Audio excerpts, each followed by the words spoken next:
सबसे बड़ी बात मैं करता हूं कि जो मैंने अभी तक जिन लोगों की समीक्षा की है वो धर्म के नाम पर कथावाचक बन करके बैठे हैं या फिर उनको धर्म गुरु का पद मिला हुआ था।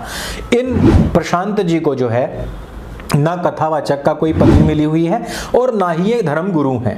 ये वेदांत महोत्सव करते हैं, हालांकि वेदांत जो है वो धर्म से जुड़ा हुआ है, लेकिन ये कहना लग जाए कि भाई वेदांत ने ही सनातन वैदिक धर्म का पूरा ठेका ले लिया है या उसी में सब कुछ समा गया है, ये बात गलत होगी।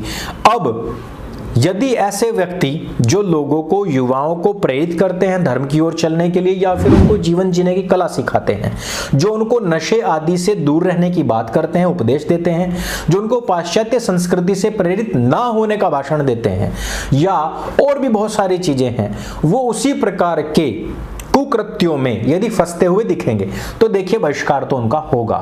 मेरा ऐसे लोगों से या उनके फॉलोअर्स से केवल इतना ही निवेदन मात्र है कि इस प्रकार से केवल उनको इसी ढंग से या इसी तरीके से लेना चाहिए कि भैया वो कोई बात बता रहे हैं, बहुत अच्छी बात है, लेकिन उनकी अपनी पर्सनल लाइफ भी होगी। देखिए बहुत सारे लोगों के ना माइंड में जिस समय पर वो सफल नहीं हो रहे होते हैं उस समय पर हो सकता है कि दिमाग में बहुत सारी चीजें रहती हैं कि भाई हम ऐसा करेंगे वैसा करेंगे, हो नहीं पाती हैं। जो सफल होते हैं, वैभव आता है, ऐश्वर्य आता है तो करने लग जाते हैं, कुछ प्रयोग के लिए करने लग जाते हैं। तो आप अपनी भावनाओं को आहत न कराएं, केवल उनको जितना उनका पद है केवल वहीं पर रखें, उनको भगवान बना करके ना तोलें। किसी को भी, कोई भी हो चाहे उसमें, उसको भगवान ना बना दें।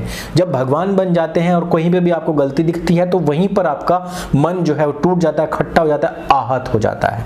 तो इस प्रकार से तो रही उनके फॉलोअर्स के लिए बात। प्रशांत जी के लिए मैं बस इतना ही कहना चाहता हूं कि मैंने आपको बहुत ज्यादा सुना नहीं है, जितना भी जाना है, जितना मैंने आपको देखा है इस दौरान, उसी के लिहाज से मैं कह रहा हूं कि आप जैसे लोगों को देख करके युवा अगर प्रेरित हो रहे हैं, अगर आपके फॉलोअर्स हैं, तो सामाजिक तौर पर आपको इस प्रकार के कुकृत्यों से बचना चाहिए। देखिए भारतवर्ष में इन सब चीजों की एक्सेप्टेंस नहीं है। इस प्रकार से यदि कोई भी करता है तो उसका विरोध होता है, बहिष्कार होता है।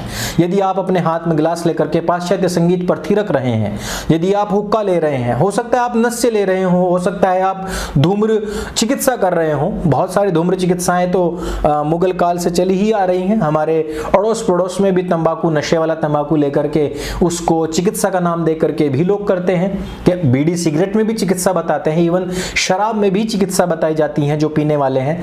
तो अगर इस प्रकार की कोई भी चीजें हैं तो उनको सामाजिक तौर पर ना किया जाए और कभी भी इस प्रकार से जो आप करते हैं कोई भी कार्य, उनको सामाजिक करने से बचा जाए, क्योंकि लोग अगर आपको फॉलो कर रहे हैं तो उनको दिक्कतें होंगी।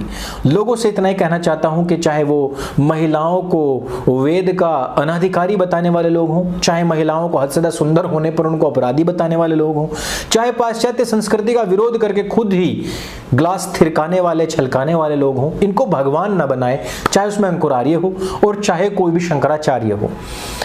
अगर आप ऐसा करेंगे तो आपकी भावनाएं आहत नहीं होंगी। बाकी आपके हाथ में है किस प्रकार के लोगों के साथ में किस प्रकार का बर्ताव करना चाहिए। इस वीडियो में सिर्फ इतना ही।